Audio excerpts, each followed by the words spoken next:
That's what I got. Different places. Okay, we are gonna get started.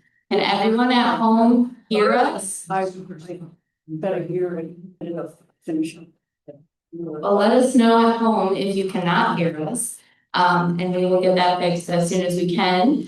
Welcome everyone tonight to the DuPage County Historical Museum. This is a partnered event. We do usually one or two a year with the Culinary Historians of Northern Illinois.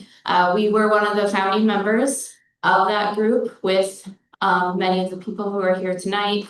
Ellie, Deb, the two behind me, of course, and I'll get to them in a second. And we believe this is our 10th year here with the Culinary Historians of Northern Illinois. So we're very excited to bring foodway history to you, especially this year with our Cold War exhibit, bringing Cold War foodways to you with Kraig and Cynthia Clampitt. And I'm actually going to let them do their own introduction. So Cynthia, I don't know all of their background. Okay. I was jumping in here too, so. We changed the last Change, that's okay. We're just anyway, is that good? Okay. Never sure with technology. Anyway, if you want my background, okay, I'm a food historian and a writer, and I've got a couple of books of food history out, and I've done programs here on that. Excuse me. And I have one that's back there that's basically about places to find history in the Midwest. And I'm really mentioning some of the places I visited this last year for the sequel to that book. So anyway, I've been a member of this group, I guess, pretty much the whole 10 years. So anyway, it's a lot of fun to be here. I'm glad to see you all this evening and talk about food and the Cold War. I'm old enough to actually have been around for most of the Cold War. So it's one of those things where I actually do have some experience and some knowledge of it. But I'm going to start with a little background because even history has history. And nothing that happened during the Cold War just came out of nowhere. And also, I also always love saying that history is a web. You know, it's like in school books, you always see like timelines and you think, oh, yes, this is how, you know, the way history works is like this. It's all attached to everything, and everything you say will be attached to something else. So anyway, but many events and realities created basically the culture that took us into the Cold War. Because a lot of people are like, well, why would they do that? Well, you know, you have a little bit of background in there, and even recent history. So going into the Cold War, you've got people still alive, still around, who went through World War I, where the saying was, food will win the war. Yeah. And everybody was growing their own food and was careful with their food. And then at the end of the war, you had Herbert Hoover actually out of his own pocket paying for millions of dollars of food for kids that were starving in Europe because there was a lot of hunger over there at the end of World War I. So food will win the war was World War I. And you got people that still think in those terms. Then you had the Great Depression and you had soup lines. And so that was very food focused also. But it wasn't just the soup lines, it was the fact that we couldn't afford to stop the Bolsheviks. And so a lot of Europe is still fighting even while we're dealing with the Great Depression. Interestingly enough, if you're not familiar with that time period, do you know who Paderewski was? The great pianist. He actually bankrolled a Polish army to stop the invasion of the Bolsheviks. So it was setting us up for the Cold War because eventually the Bolsheviks won, but at least it held them back for a little while. Then we go into World War II. And World War II, huge amount of food issues there. We actually had Spam there before we were there. We were shipping Spam to our allies before that actually, you know, before they actually got our help from, you know, because we waited until they bombed Pearl Harbor. So we had Spam going over there. Interestingly enough, because the Midwest plays such a huge part in pretty much anything food related in the United States. And Hormel Companies is in Minnesota. They invented Spam. They invented the first canned hams. Spam is still a good bet if you're worried about getting through the winter because it's outdated. It's 3 years from now, but it will still be good for 3 years after that. So it's a great thing to have on your shelf. So anyway, so you've got spam going over by the ton. It was so important to the Allies that Khrushchev actually mentioned it in his autobiography as the reason that Russia survived the war. So, and of course, iconic Monty Python, spam, spam, spam, spam. And the reason that was funnier then than it is now is because back then, that is what they had been living on for most of the war. And so they actually really had a huge amount of spam in their diet. But they also got a lot of different reactions to food. I mean, spam was what saved the Allies, but you had like France, when the Germans had cut off food and we couldn't get food to them. One of the most famous dinner parties was cooking all the animals at the zoo. And Rome, if you've been to Rome, you may notice there are sometimes ruins where there are lots of cats. And the reason they don't control the cats is during World War II, that's how the Romans survived, was eating the cats. And like, how hungry do you have to be? So starvation was a real issue for a lot of these people. And a lot of them came here after the war too. So it is one of those things where everybody was having an experience of being hungry. So everybody understood food as being basically part of the mix when you're dealing with war. Now, the Soviets made it clear that they completely understood this. The Soviets actually attacked farmers, particularly in Ukraine. So that's the other thing. No story is a new story.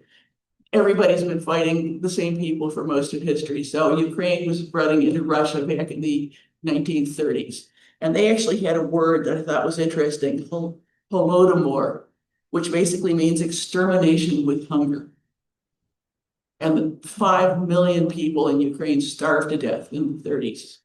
So everybody's got this really intense experience with that. Now, after the war, they tried to do that with Berlin, but Truman had planes by this point in time. And so Truman flew food in, and we had the Berlin airlift, and that's how we protected Berlin from the Soviet desire to kill everybody.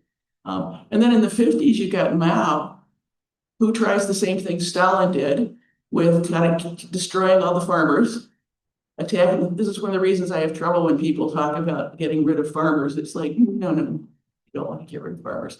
But they got rid of the farmers, and it's hard for them to know exactly how many people starved to death because they were doing so many other things to kill people. But it was somewhere between 15 and 55 million people died of starvation in China in the 50s. So this is a real weapon. This is a really effective weapon, and everybody's got a huge appreciation of it. When an enemy like the Soviet Union tells you that they are coming after you, and you have seen this sort of track record of destroying all the food sources, you kind of take it seriously. I remember there are people that will talk about people who saved food or bought food resources as being silly or paranoid, or it's like, no, 55 million people starved to death. You take starvation pretty seriously. And so people did start buying food.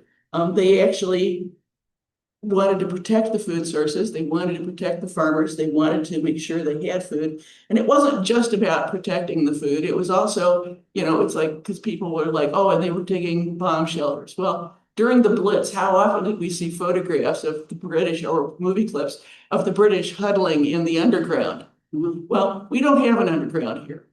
So people built their own underground in the backyard a lot of times.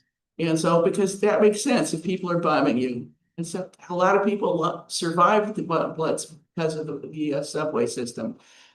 So you've got the food, you've got the underground situation, but even people who didn't build stuff underground still wanted to save food. They still wanted to eat during the war if it happened, including my mom. These are 60 years old. And I had some last year. The green beans were still great because we actually started working on technology to make food last. Basically, you super dried it and you added nitrogen so that it couldn't spoil, and the stuff will last absolutely forever. It sort of reminds me of if any of you have ever been to the Arabia Steamship Museum in Kansas City. Arabia Steamship went down 180 years ago in the Missouri River, and it was completely covered by mud, and they dug it up a few years ago, and all the food was still fine. Because the trick is cutting off the oxygen. I mean, even the champagne was still fizzy. So it's one of those things, if you completely could cut off the oxygen. So anyway, so a lot of people had food and a lot of people were keeping it around, and I mostly keep it around for nostalgia's sake because my mom's gone now.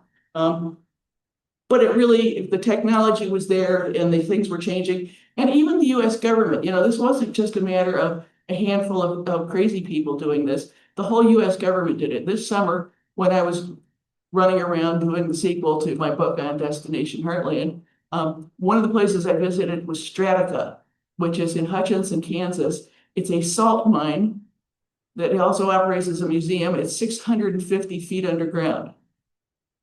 It's packed with US supplies, food, medical supplies, and everything else from during the Cold War. They leave a lot of it there just because it's not useful anymore, it's outdated, but it's kind of a cool exhibit. So they have all of this reminder of we tried to protect stuff by putting it underground and hiding it. The other advantage to being in the Midwest is pretty much as far from Russia as you can get. New York, LA, not so much. So that's one of the reasons why you've got Strategic Air Command in Nebraska, the Minuteman missiles in South Dakota, Stratica in Nebraska, because we have a lot more time to react as it's coming in, as an attack is coming in. So a great deal was, in fact, put in place to not let the Soviets destroy us, because there was a huge amount of, and when I say the Soviets, I mean the people who are like the supreme Soviet, not the average guy on the street who just wants to get some food. But it really was a huge push to get this stuff safe and buried and available for us. Now, other elements of the Cold War that I visited, because it didn't start out as a Cold War tour, but it ended up that way. The first place was Fulton, Missouri. If you're familiar with Fulton, Missouri, that's where the Winston Churchill Museum is. And it's there because at Truman's request, Winston Churchill came and gave a speech there. And it was in that speech that he introduced his new term, Iron Curtain. And so that is seen as being the place that the Cold War kind of officially kicked off, because that's when the Iron Curtain was identified.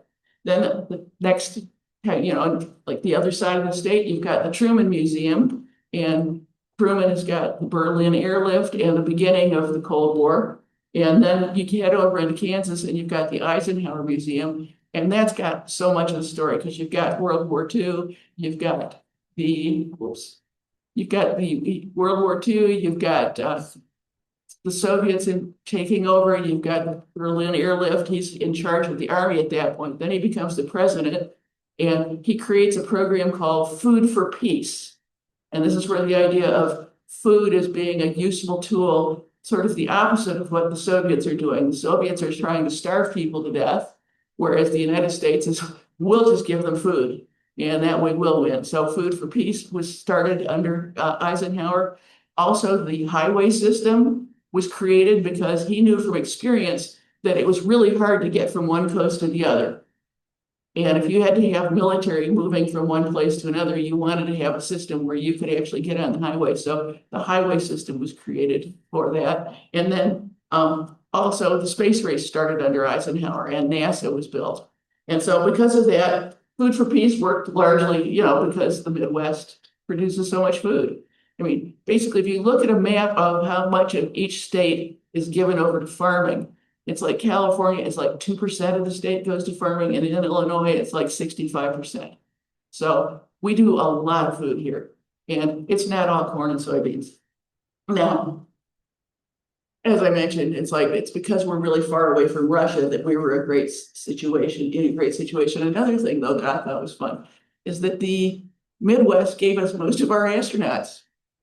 In Ohio alone, 24 astronauts, including John Glenn, Neil Armstrong, and James Lovell, all from Ohio. And I love the fact that the state that gave us the first man to walk on the moon is the same man that the state that 66 years earlier gave us the first airplane.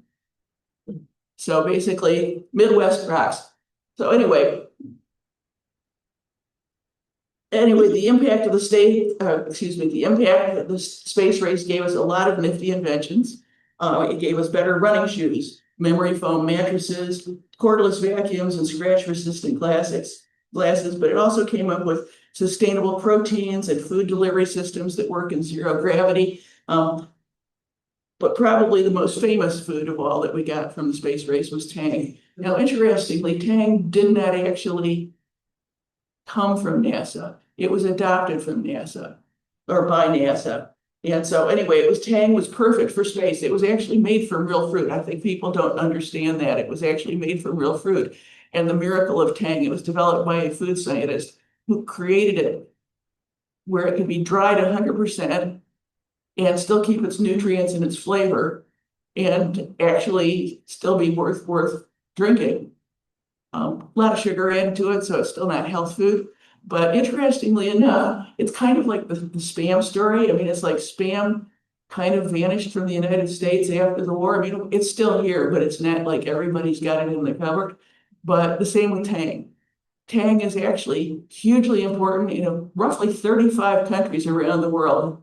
So it is still huge leftover, just like Spam from the Cold War, from the time of war. Anyway, Tang itself is not the only story. Oh, and also worth mentioning, other foods that we got. I don't know if you remember getting they had protein tubes, and they still sticks. Yes, but they also still sell the dried ice cream at the Museum of Science and Industry. Nobody ever took that to space, but it sells well in these space exhibits. So anyway, there's a huge amount of use for Spam during the space program because it did give you your vitamin C and everything else, and it was completely dry, so it was great for outer space. But the thing about it is that Tang was part of a representation of what was going to change everything, not just the only thing, and that is giant food corporations. Because Tang was invented by General Foods. It was actually C.W. Post, who also gave you Post Toasties.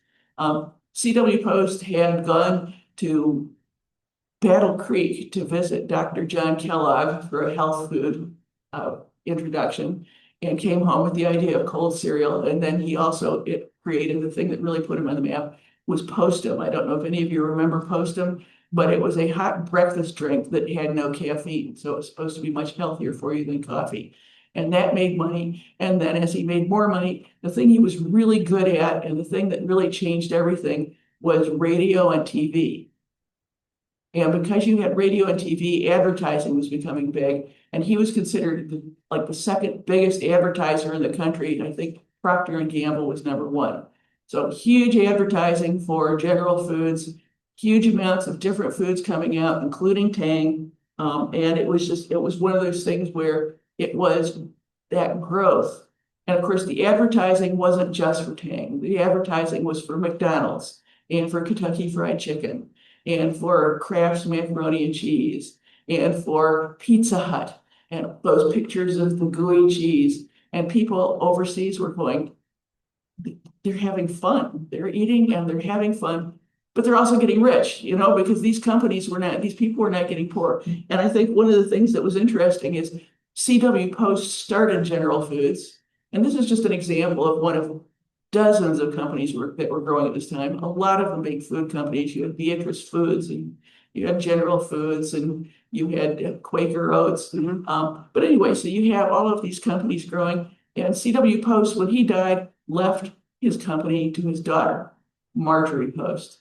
And Marjorie was a very successful businesswoman, a very savvy marketer, really built the company up, was a pioneer in the area of frozen food, actually bought Clarence Burnside's methods of freezing food to keep building the company up, and made a huge amount of money and became a very important philanthropist, socialite.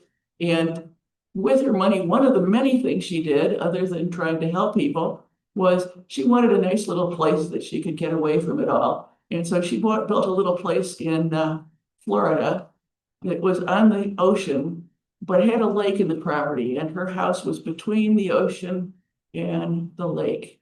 And if you know the Spanish for ocean and lake, it's Mar-a-Lago. So basically, Tang is still having an impact on our lives today. Interestingly enough, too, she always thought it would be a great place for political events. So anyway, a woman before her times.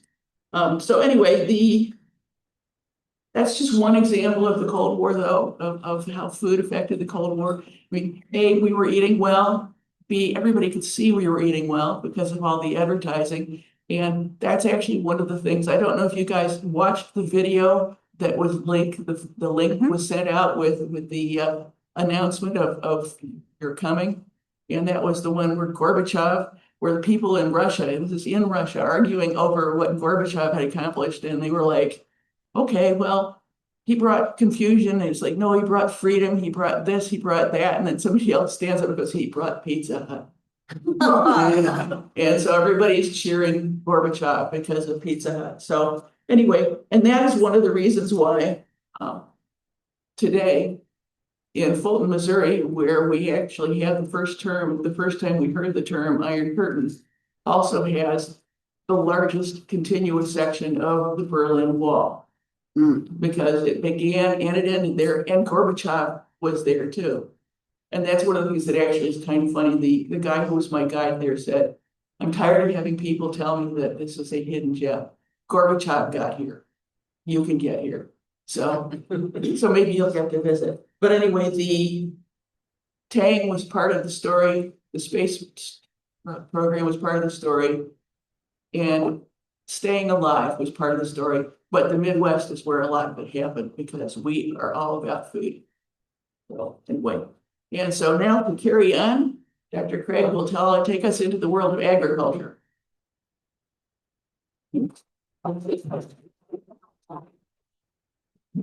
Well, she'll be back for more. Oh, I don't know. You don't know? Yep. Well, And then we can talk. Can answer. yeah, we can talk later. Deep history. Yeah. This reminds me of people have known about food as a weapon forever. Any. This morning. That's what's. No.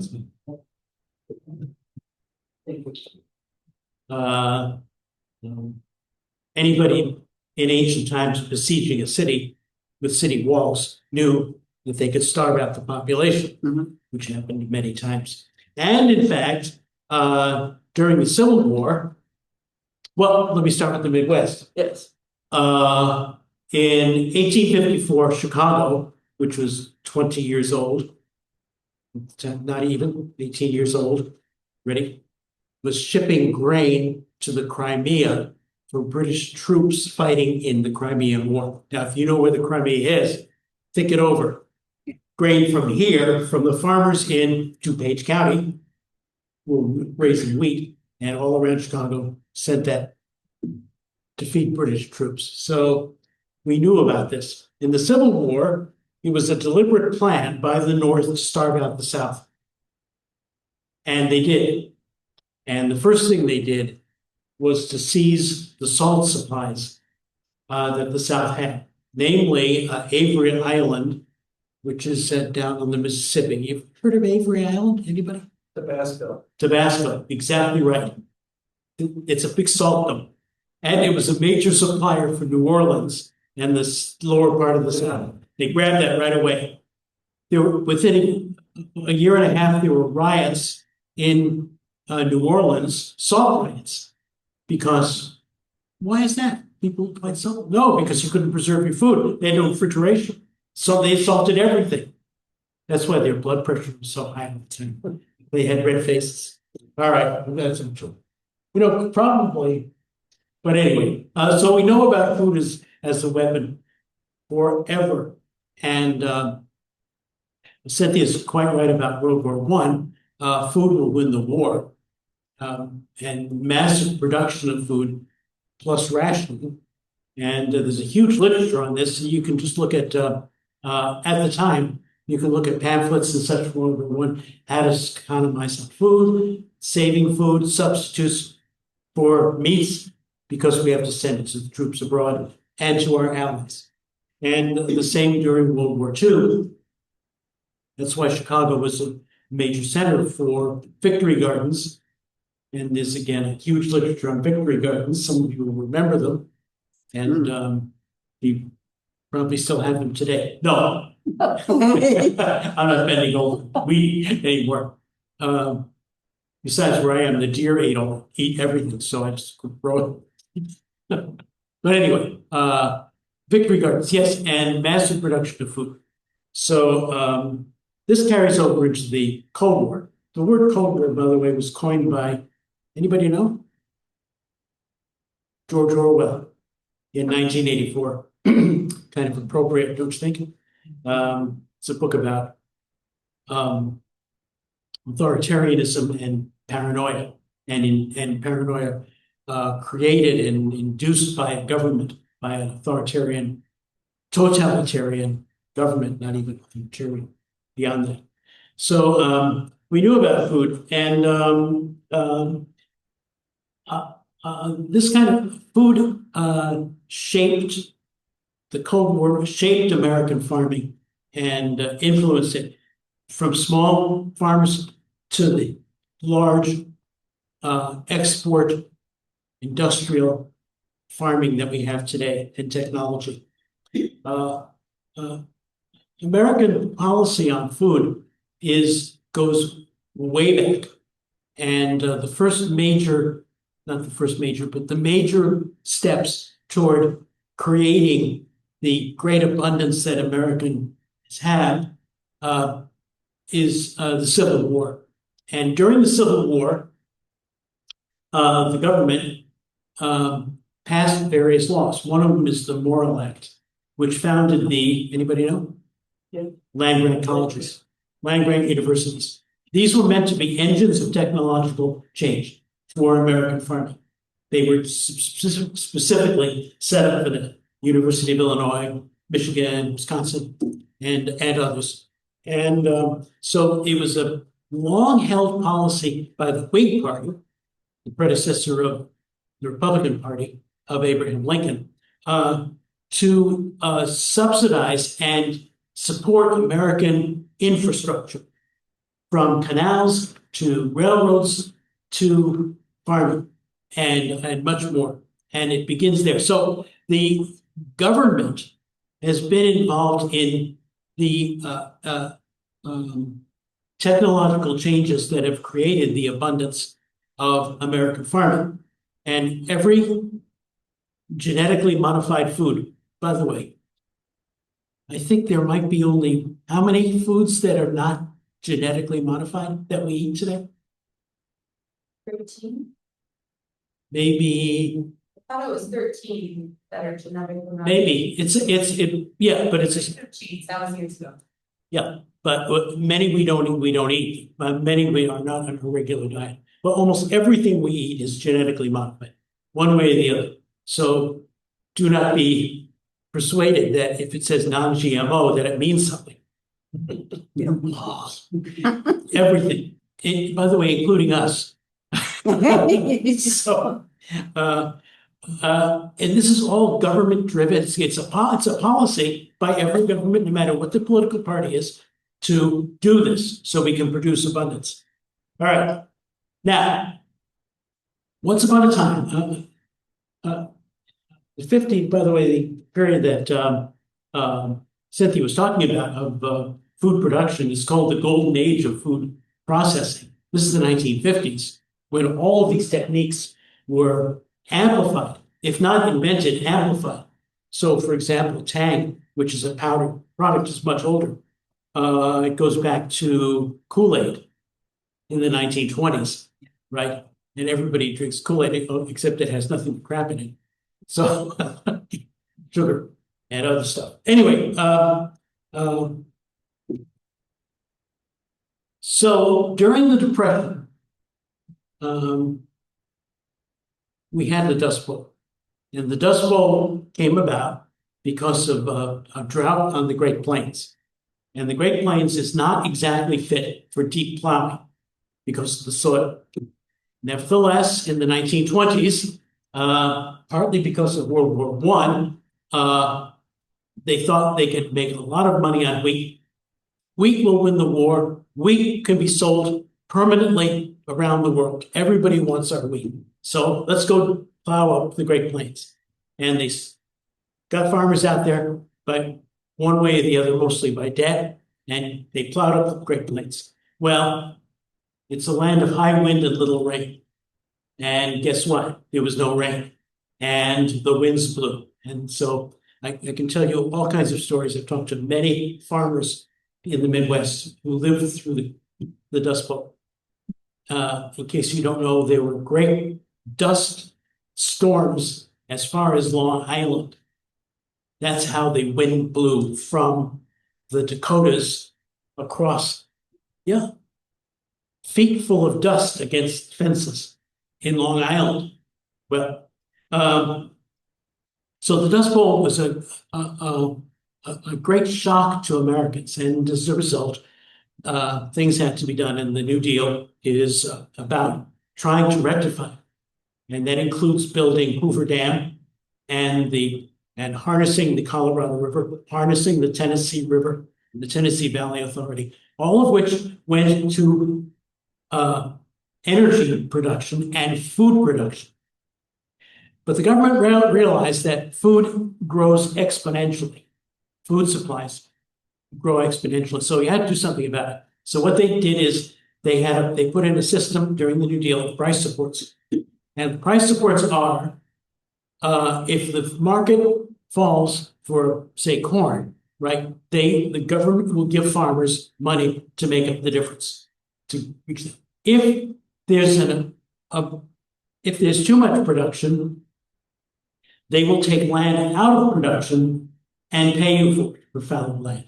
I know this sounds terrible, but in actuality, it's a good thing because you're conserving land and letting it go fallow, which a lot of farmers are trying to do now. It's part of the sustainability process. So anyway, that's what the system was. Well, comes the Cold War, and we're going to feed everybody. We're going to feed the world, number one. And number two, we're going to beat the Soviets. The Soviets are so stupid. You can't kill, it's actually 6 million they killed off, and 3 million in the Ukraine, and then 3 million elsewhere. It's called kulakization. Kulaks were the somewhat wealthier farmers. Stalin decided you have to get rid of this class. So, genocide? Mm-hmm. Well, this is classicide. So you're going to get rid of this class. So he did. So their harvest failed.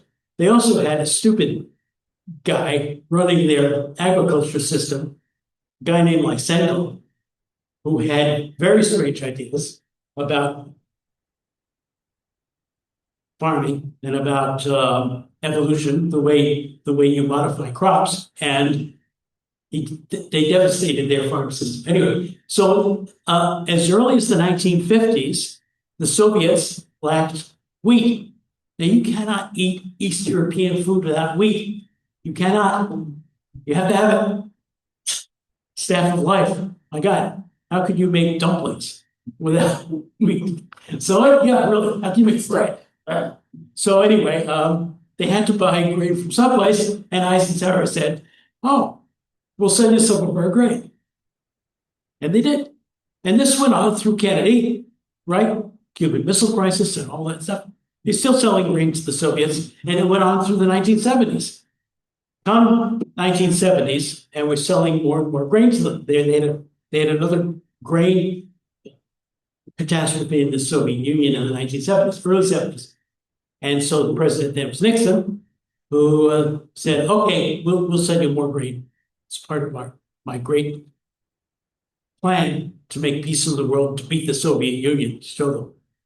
And so he appointed as Secretary of Agriculture a guy named Will Butts. The Cold War strategy used to achieve peace. The phone was listening to me. Damn AI. The robots are coming, believe me. I thought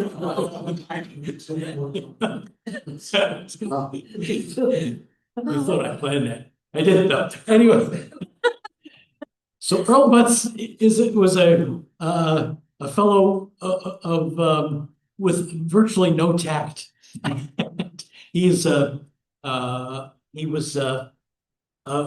dean of agriculture at Purdue, right, heart of the Midwest. Yeah. So he comes along and he says, "Farmers, we have this old system we had is nothing but socialism, and we hate socialism, and it's the same as communism, and we can't have that. They're going to take us over." Blah, blah, blah, because of the immense paranoia.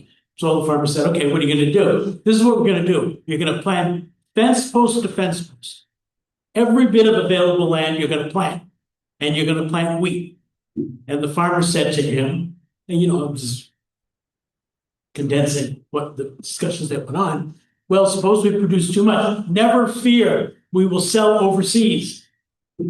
There's always a market for American products." So at the same time, Illinois was converting its cornfields to soybeans. The soybeans that we produce now, Illinois is the largest producer of soybeans in the country, is Illinois. In fact, the subsidies that farmers get now, the largest recipient of subsidies is Illinois. But you didn't know that, $1.9 billion worth to go to farmers. So the system we're going to use now is we're not going to have price supports, we're going to have insurance. So you plant, and then if your crops fail or something happens, you just apply for insurance and we'll give you money. Every farmer. Today, that system supplies something like 15%, sometimes as high as 25% of farmers' income comes from that system. But here's the system. You have to keep planting. And farmers have to plant by a certain date. So let's say you have floods. I live mostly in southern Illinois, on the Mississippi, and where Illinois, southern Illinois is, on the Mississippi side. And you have to have your corn in and soybeans in by such a date, but it's all flooded. You're not going to get any money from it because you can't grow anything, but you will get insurance. So what you do is you go plant those flooded fields.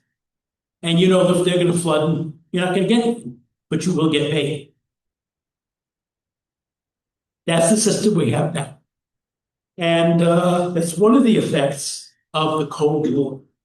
That we can't sell soybeans to China is something else, but you just see the effects of that policy and the effects it's had on soybean farmers.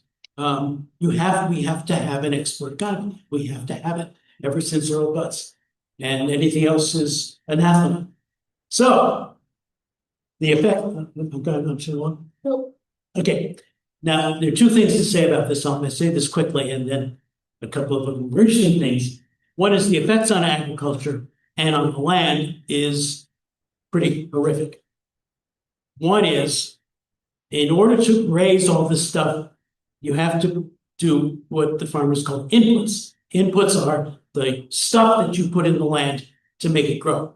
And this means everything from machinery, and if you've been on farms, you know machinery is big and very expensive. And the other is fertilizer, pesticides, seed, modified seed, which you can only buy in many cases from certain companies because they have patents on them, and anything else you'll get a lawsuit if you try something else. And it's a big mess. Secondly, because of heavy planting, you're doing heavy plowing mostly. And because of the plowing, because of rains and because of the dry periods, you have runoff. And the runoff comes from the chemicals that you put in to the land, number one, which all in Illinois flows down the Mississippi to New Orleans. And there is a lot of growing stuff in the Gulf of Mexico, as big as the state of New Jersey. And it's poisonous. It's full of phosphates, and it's growing all kinds of stuff. And some of it becoming red tide in Florida. Anyway, number two, topsoil. Iowa's lost half its topsoil. The American Midwest has lost the richest land in the world. You don't believe me? Just drive down to Champaign and have a look at the fields. They're black, beautiful black soil. The farmers in Southern Illinois, I talk to them all the time. I know a number of them. Drool when they think of that soil, because down there it's all red clay. You can grow fruit and some stuff, but it's not like the Midwest. It's all going to hell. Maybe 50 years, there will be hardly any left in major parts of the Midwest because it's all drained away, flowed away down the Mississippi into the rivers. So number three, from 1940 through up to this century, we've had a climatic optimum. We have fairly predictable rain, fairly predictable temperatures. Not anymore. And so we're having floods and droughts alternately. And because of droughts in the West, particularly in the West, you have, in order to grow stuff, you have to tap into the aquifers that are in the soil. The greatest aquifer in America is called the Ogallala Aquifer. And it covers much of North Texas, Oklahoma, Nebraska, and part of Iowa. It's huge. 1/6 of the world's wheat grows on the Ogallala Aquifer. Got that? 1/6 of the world's wheat grows on that. It's disappearing at an alarming rate. There are whole parts of the Midwest that the aquifer is drained. This is in Texas and Oklahoma, the dry parts that have drained off. What happens when it's drained? And now normally it's recharged by rain and by snow. We're not getting it. You're getting that only sporadically and only in certain parts of the country, not in the Oklahoma. So this is all the effect of planting fence post to fence post, raising crops for export market. Fourth is family farms. Family farms have disappeared very great rate. Now, no. Farming, 96% of farms are family farms. But the small farmer, people with making less than $350,000 a year, are suffering. They are not making it. It's the big guys, the large farmers, who are family farms, are making money. But it depends on what you mean by family farms. And these are family corporations. So what you're having is a huge industrialized fields producing monocropping, because that's where the money is. Okay. Lastly, and this is something else tangentially, 1.9 million people are engaged actively in farming. Of those, only 300,000 are the age of 35 or so. So we were just at a conference, and Cynthia and I, listening to farmers from Sangamon County, and it was a really interesting panel and a documentary. And when they said what every farmer tells you, if you talk to them, our children don't want to do this. We had a good life. We grew up in communities. Those communities are disappearing. It's happened historically many times, many places, but it's happening a lot in America. So now, okay, enough of that. So the Cold War policies have real effects on long-range effects on history that nobody had thought. We just hadn't thought. Now, how do we show these commies, right? Evil people, damn Reds, where the food is? Well, we have supermarkets. And supermarkets are one of the drivers of this whole ideology and war. Now, I'm not going to go through the history of supermarkets. It's a really good book on the subject by a guy named Hamilton, which I recommend to you all. It's quite good, Yale University Press on this. Supermarkets, by giving out contracts, have to suppliers, right? And are able to manipulate the market. There have been many lawsuits, and A&P was in fact broken up in a lawsuit, which John Kenneth Galbraith said was the wrong thing. A liberal economist. So they're able to manipulate the market and prices. Everybody's worried about prices. So supermarkets don't make much, but they're able to get these prices because they're able to control what's produced where. And so anyway, but supermarkets, the idea of them, by the way, the first supermarket is 1916, Piggly Wiggly. And then the biggest one was in New York. I'll think of the name in a second. King Cullen, which was a Piggly Wiggly was small. King Cullen was a big one, like those people. And supermarkets are generators not just of sales, but of ideas. You go to a supermarket, you're kind of like hunting. You're going through looking at all this new stuff, giving you ideas about it's not just ideas about what to cook, what do I need? But it's an idea, it's the whole idea of all this abundant food. Mm-hmm.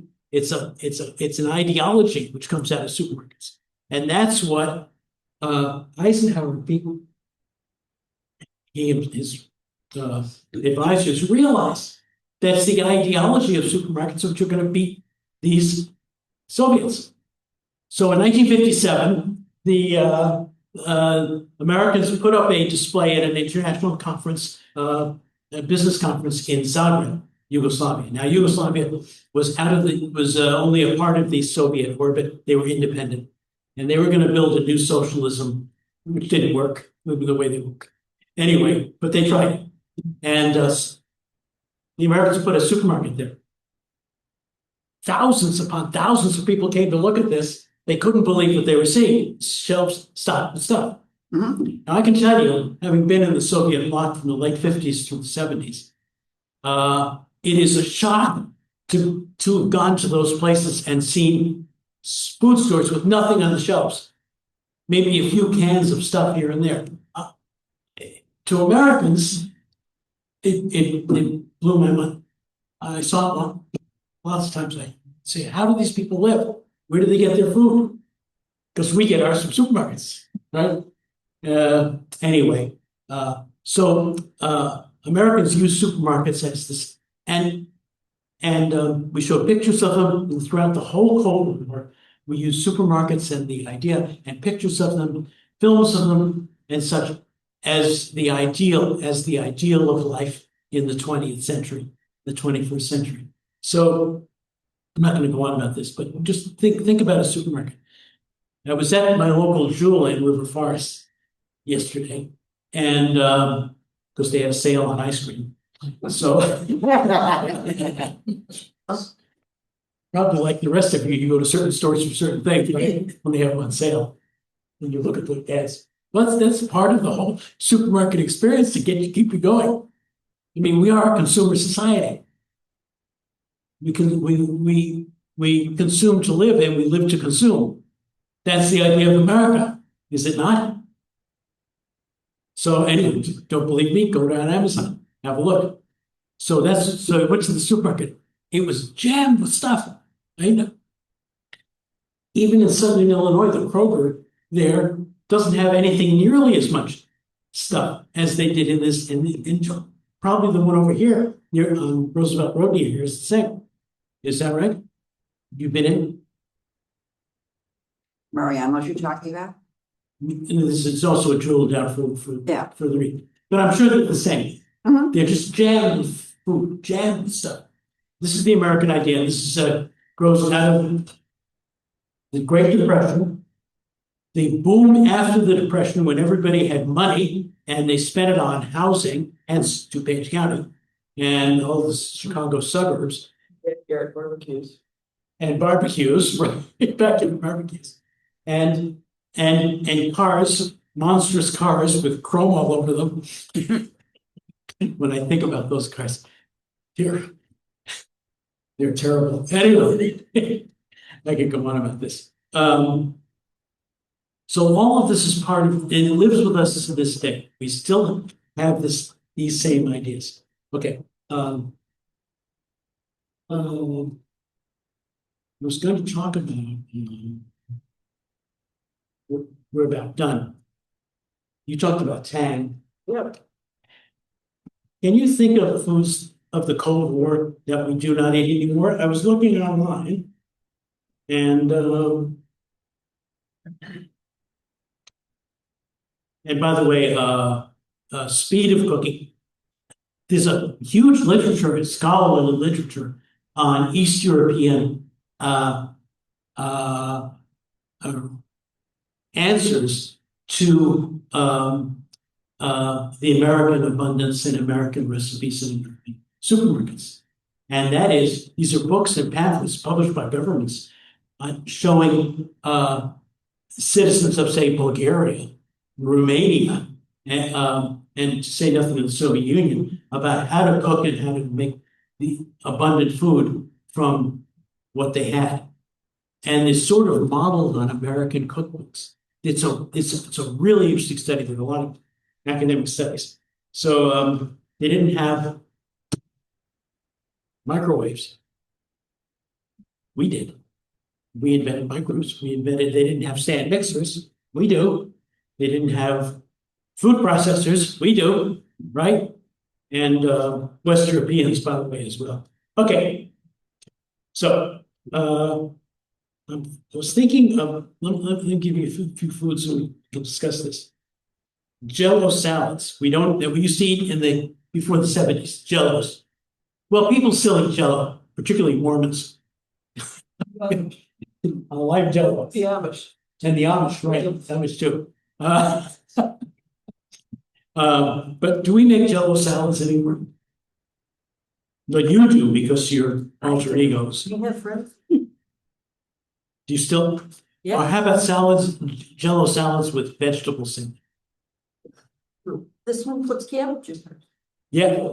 Yeah. My mother does, but it's disgusting. Yeah. My German Catholic family does. Well, See, it's a little Retro. secret that most people don't know. yeah. And chicken a la king. This is my favorite. I love chicken a la king. I know Ellie and I were talking about this last week. Ah. She was just making this. It's a devolution of French velouté sauces, which you can devolve into chicken a la king. Do people eat chicken a la king anymore? Not you. Do you? I know what people do. I never did eat it. Liver and onions. Oh, yeah. Olive loaf lunch meat sandwiches. Cream of wheat. Sloppy joes, tapioca pudding. Not tapioca. People still eat? They sell them pre-made at the grocery store. Oh, they do, that's right, yeah. In the deli, yeah, you're right. Fondue, Absolutely. stuffed peppers, Franks and beans, fruitcakes. Make less stuff. So I quit making fruitcake because none of my family would eat it. I had to end up eating it all, which I did happily. I love fruitcake, English fruitcake. Welsh rarebit. Yeah. People still make that? Rumaki. Oh, yeah, it just goes by other names, but it's still in appetizer books. But do people eat these a lot? No, Like they used to. not, no, but. Hardest. So can you think of other foods that rose during the?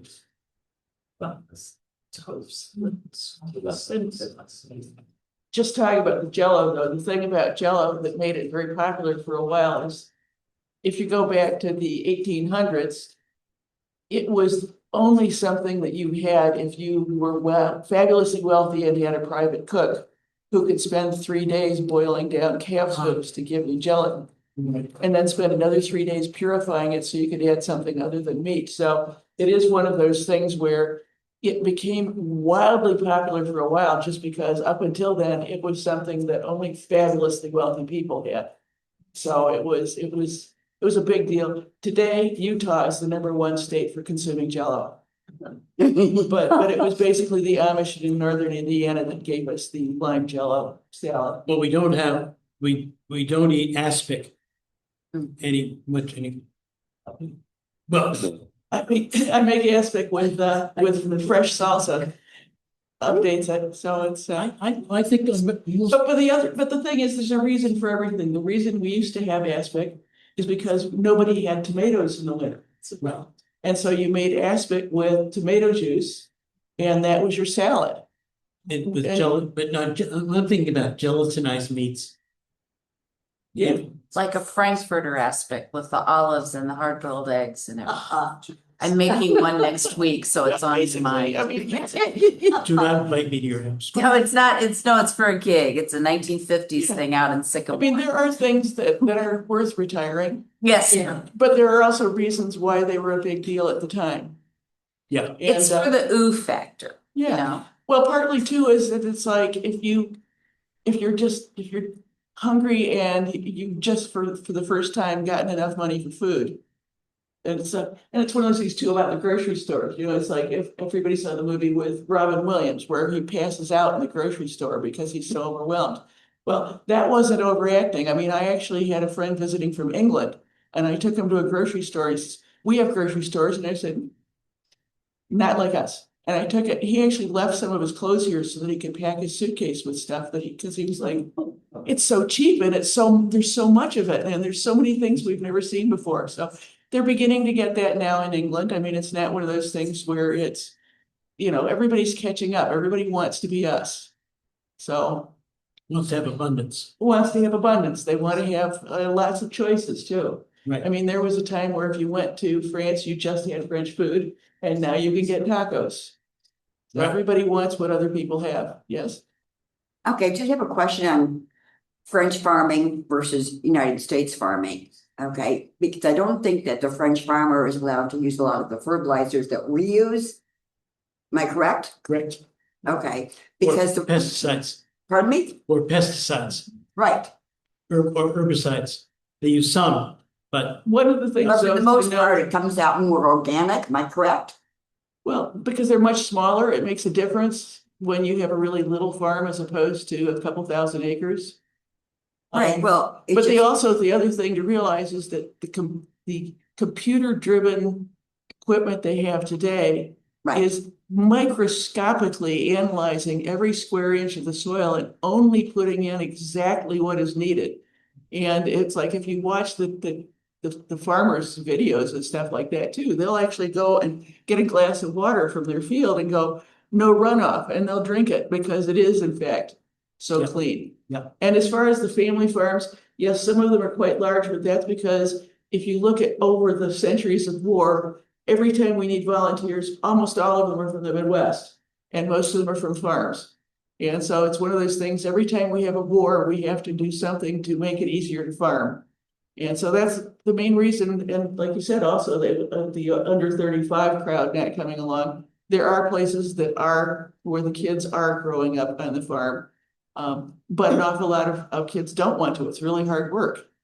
And it can be really lonely. And so it's one of those things where you have to have bigger farms if there are fewer farmers. Yeah. But it is true, 96% of the farms in Illinois are family owned, and there's actually a website, We the 96, where you can meet them online and well, this is the case nationally. Yeah. Most farms, but again, they're big families. well, sometimes, but I mean, it can be like one of the ones I love watching is the Welker farm on YouTube. Yeah, I know. And the Welkers, it's Yeah. like a father, two sons, and their kids are beginning to grow up, but they have a lot of machines. They do. So it's one of those things where the machines make it possible to farm 1,000 acres with just one person. And Also consulting. Yeah, In my family, we own 100 acres and my family grain farms. And those 100 acres, they used to dairy farm, but they've retired that part. But there's farmers that go around after they do their land. You pay them to do your land. So you don't have to buy a combine anymore. You're paying a per hour for a fee Mhm. to do the whole field, and you don't have to buy $900,000 or $2 million combine that drives itself. Right. And, So- and with some companies, you can even repair them. Like Oh, companies like John yes. Deere. Oh, my whole family works I for know John that, Deere. but John Deere, I've talked to farmers who hate John Deere because That's because you're red, maybe blue, that's right. Red. maybe yellow, I thought- and green. he said, Those I'm- three he said, green. Yes, exactly. I'm all red, he said, red, because he wants to repair his own equipment. Anyway, listen, But I'm also sorry, I lots of- have a continuing question on that. Okay, but I was just gonna say really quickly, a lot more farms are no plow now. I know. So it is one of those things. It's moving, that started in the sixties, Yeah, but farmers are interested in preserving the land. exactly. Farmers They- love the land and they really want to have the Yeah. farms last Right. for another few generations. But Right. anyway, go on, sorry. Okay, I think I understood you to say that, with the type of farming we're doing today, the industrial farming as opposed to individual farming, that we are actually ruining the soil. And in 50 years, we're not going to be in trouble. Not true, I don't think. It's one of those things where we have a history of doing things that damage it, but now pretty much everybody is focused on protecting everything and keeping it safe. And like I said, the computers on these combines and everything now are checking to make absolutely certain that you never put any more fertilizer than you absolutely need. And they do it by the yard. I mean, it's not like for the whole field. It's like every few inches, it's telling you how much water there was, how much fertilizer you need, what chemicals you ought to So we're add. going to be okay in 50 years. Yeah, I don't know, because we are losing topsoil. I'm not going to be here, I just want to know my grand. No, we're losing a lot of topsoil, and that's, but we're coming up with, I mean, everybody's working on it. yeah. We're they also they losing are. more farmland, so I mean, there's Yeah, not that's the other thing to too. the biggest- environmental stuff, but to building, to industrial. Yeah, exactly. I mean, it's just like basically everything where we are now, we used to be farms. Because there are laws in 8 of the 12 Midwestern states protecting farms from corporate takeovers, but they do not protect them from urban sprawl, suburban development, or eminent domain. Mhm, Right, Mhm. right. And so it's one of those things where we're losing a lot of farms to that. But once again, it's a lot of places will be selling that dirt. we And so do. it's if you're building a highway, you dig up the dirt and you sell it someplace where they've gotten rid of a little bit. So everybody's working on the problem. Oh, good, So- I'm glad to hear that. Yeah, I can rest now. yes. Oh, good. Yeah. Oh, and one other thing, somebody, I think they're gone now, the person who's asking about the genetically modified. Yes, absolutely everything on the planet has been genetically modified to a certain extent, depending on how you define modified. Basically, bananas would be inedible if we were using original wild bananas because they're little nasty things that are full of seeds. Same And so tomatoes. even if you're just breeding them, crossbreeding them, that's genetically modified. What most people are worried about is genetically engineered food. Because, but the thing to remember too is that we actually know what we're doing now. I use corn as an example because I wrote a book about corn. And corn actually has a jumping gene and genetically modifies itself regularly. Because it will just change. That's how we got corn, is it started out as a different plant and then it became corn. And we used to just shoot rays at it from, X-ray machines to see if we could trigger the modifications. Mhm. But now, once we had the human genome mapped, the next thing we did was corn. That's how important corn is. It's like you go from humans to corn. And so now we know exactly what every single part of that does. That's why the University of Illinois was able to give us super sweet corn. Is because they know exactly which part of the genome actually controls the level of sweetness. So everybody's working on everything, but if you see genetically engineered, that's where you get the stuff where it's like, we're gonna add extra vitamin A because there are countries where kids are going blind. Right. Or we're gonna add extra lysine so that people can be healthier. So some of those are genetically engineered. So if they say it's not, it's sort of like, it's one of those playing with words. It's like toothpaste that says no cholesterol. Or Yeah, right. or pork that says no hormones. Nobody has ever given a hormone to a pig. It would explode if you tried to get it to grow faster because it grows so fast already. Or uncured meat. uncured bacon, and then it will have saying something, no nitrates, except the naturally occurring nitrates in celery. And you're there, And 90% of your calorie or your nitrates in your diet come from vegetables.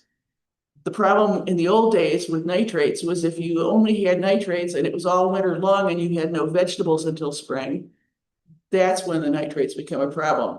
All you need is a little vitamin C and no issue with nitrates. So you can go ahead, but that's playing with words when it says no nitrates except the naturally occurring nitrates. Yeah, right.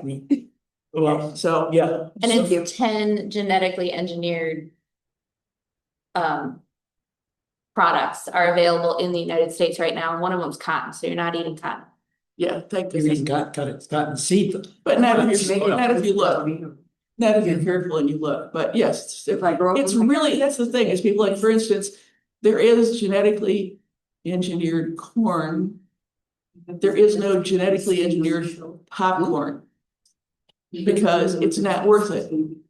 Yeah. You need to be able to sell huge quantities of stuff in order to spend the time and energy to genetically modify something, because it takes a huge amount of testing and crossbreeding and anyway. So it's like, if you're worried about it, just eat popcorn. Well, there's no study has ever shown any harm to humans in any genetically modified or engineered food. Yeah.